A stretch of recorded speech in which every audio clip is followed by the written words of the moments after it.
পশ্চিমবঙ্গ রাজ্যের মুখ্যমন্ত্রী রূপে আমার কর্তব্যসমূহ নিষ্ঠাপূর্বক এবং বিবেকসম্মতভাবে নির্বাহ করিব। আমি শুভেন্দু অধিকারী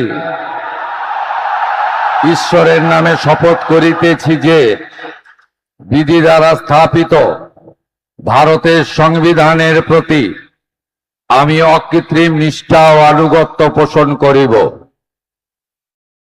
আমি ভারতের সার্বভৌমত্ব ও অখণ্ডতা রক্ষা করিব।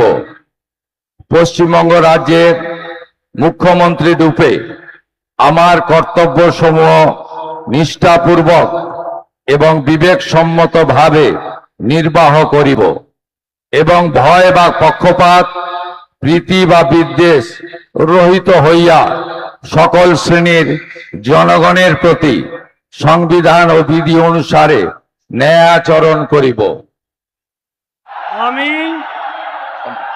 আমি শুভেন্দু অধিকারী ঈশ্বরের নামে শপথ করিতেছি যে পশ্চিমবঙ্গ রাজ্যের মুখ্যমন্ত্রী রূপে যে কোনো বিষয় যাহা আমার বিবেচনার জন্য আনিত হইবে বা আমি জ্ঞাত হইব, তাহা মুখ্যমন্ত্রী রূপে আমার কর্তব্য সমূহের যথাযথ নির্বাহের জন্য যেরূপ আবশ্যক হইতে পারে তদ্গতিকে আমি প্রত্যক্ষ বা পরোক্ষভাবে কোনো ব্যক্তি বা ব্যক্তিগণের নিকট জ্ঞাপন করিব না বা প্রকাশ করিব না।